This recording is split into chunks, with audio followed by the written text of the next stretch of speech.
For 26 years, she lived as the unwanted daughter, insulted, rejected, hidden like a shame. But the day a lawyer arrived with her father's will, the village finally learned who Rita really was, the heir they tried to bury. My name is Rita, and for 26 years, I believed I was the ugliest mistake God ever made. I still remember the day Mama came home from the market, her wrapper loose around her waist, her face tight with that look, the one that said someone had reminded her again of her burden, me. "Rita," she called, not even looking at me as I swept the compound. "Go inside. I don't want Chief Bola's son to see you when he passes. You hear me?" I heard her. The whole neighborhood heard her. My younger sister, Cynthia, laughed from where she sat under the mango tree, braiding her long, silky hair. "Mama is right, you know. Your face can scare away our suitors too." Cynthia was beautiful. Everyone said so. She had Mama's light skin, small nose, and bright eyes. I had Papa's dark complexion, broad nose, and what the village called strong features, which was their polite way of saying I looked like something meant to frighten children at bedtime. Papa left us when I was 7. Mama never forgave me for looking like him. "That girl is a curse," I once heard her tell our neighbor Mama Ife. "She came out looking like her useless father, and now no man will marry her. How will I carry my head up in this village?" I was 12 when I first understood what it meant to be unwanted. If you're watching from somewhere in the world, type your location in the comments below. Let me know you are here. This story gets deeper, I promise you. Every Sunday after church, Mama would parade Cynthia around like a prize. Men would stop to greet us, their eyes sliding right past me as if I were invisible, then landing on Cynthia with interest. "This one will bring us a good bride prize," Mama would announce loudly, pulling Cynthia close. Then she'd glance at me, and her smile would die. As for that one, we will see what God will do. What God will do, as if I were a problem only heaven could solve. By the time I turned 23, 3 different men had approached Mama about Cynthia. All of them were from good families. All of them paid her bride price within months, and all 3 marriages failed. The first man, Stanley, sent Cynthia back after 8 months. "He is too troublesome," he told Mama. "She cannot cook, she does not respect me, and she spends my money like water." The second man, Thompson, returned her after 1 year. "Your daughter has another man," he simply said, dropping her bite at our doorstep. The third man, Chief Gideon, didn't even wait 6 months. He brought Cynthia himself, his face hard like stone. "Madam, train your daughter. This one is not a wife, she is a curse." After that, something in Mama broke. She stopped bragging about Cynthia, but her bitterness toward me grew worse. "If only you had your sister's face," she will say to me, staring at me like a burnt pot she couldn't scrub clean. "If only you look like something a man could be proud of." I learned to live with the insults. I learned to make myself small, to stay in the background, to pretend the words didn't cut to me every single day. But the day Martin came, everything I knew about my life shattered like glass. Martin was a tall, quiet man with rough hands and kind eyes. He was a carpenter from the next village, not wealthy but decent. He had heard about me through someone, I never found out who, and came to see Mama one Saturday morning.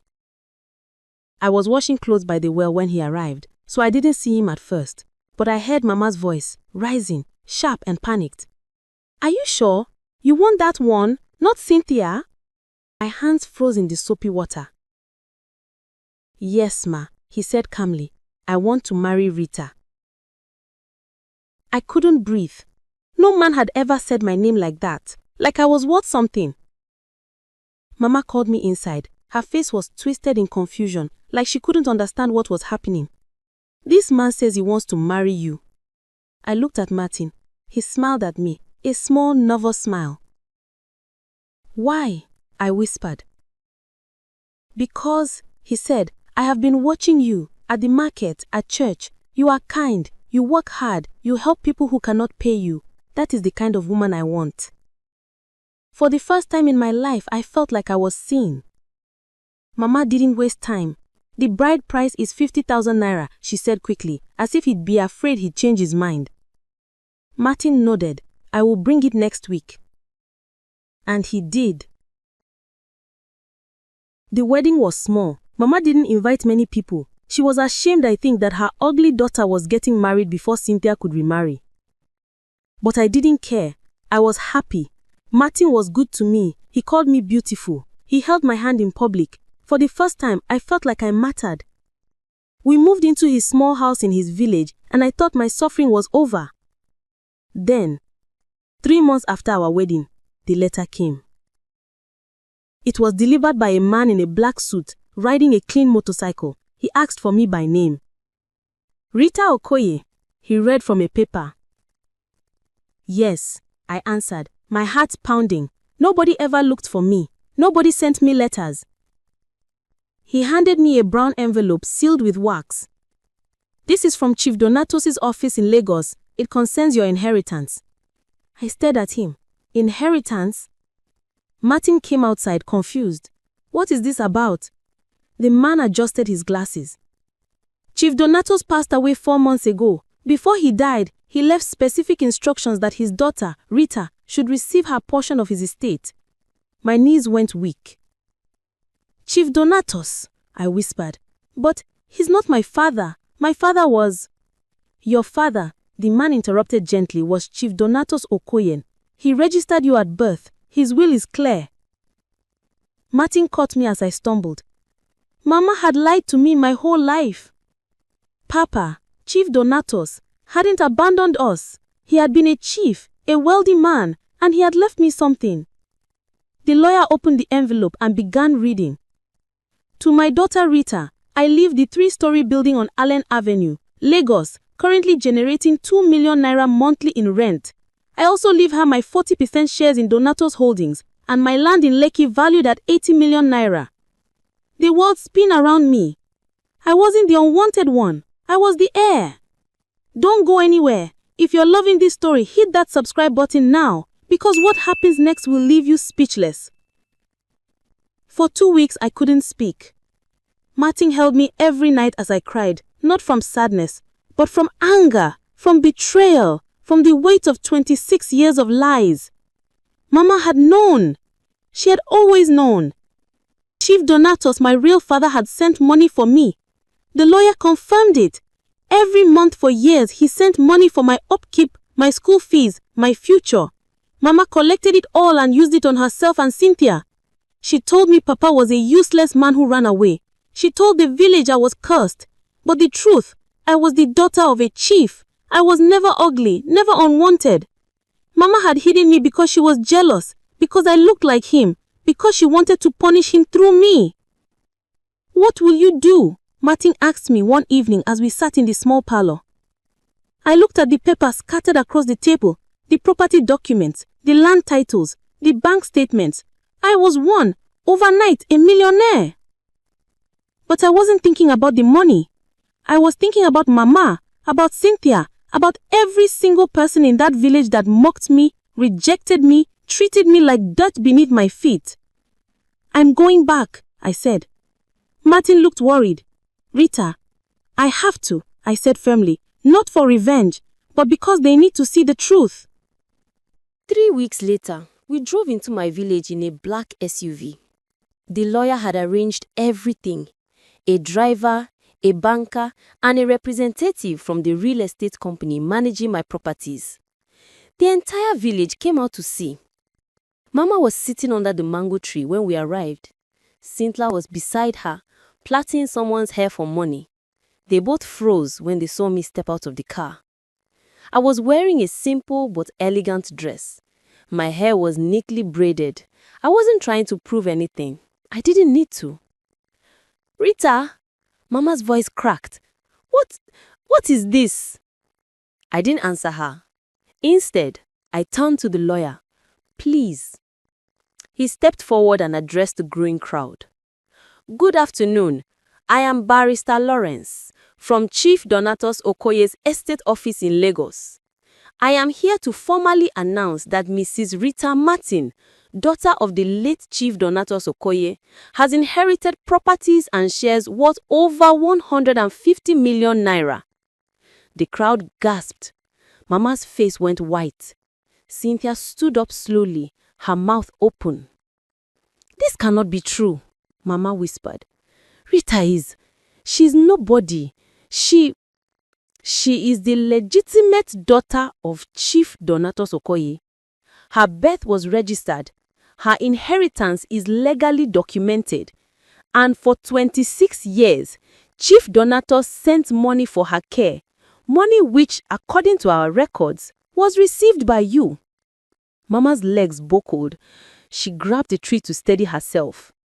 "You knew," I said quietly, stepping closer. "You knew Papa was alive. You knew he sent money. You took everything meant for me and gave it to Cynthia. You told me I was ugly, unwanted, a curse." Tears ran down Mama's face, but I felt nothing. "You made me believe I was worthless. You hid me from visitors. You apologized to people for my existence. You treated me like garbage while you built Cynthia up with my money my father sent for me." The whole village was silent. Cynthia tried to speak.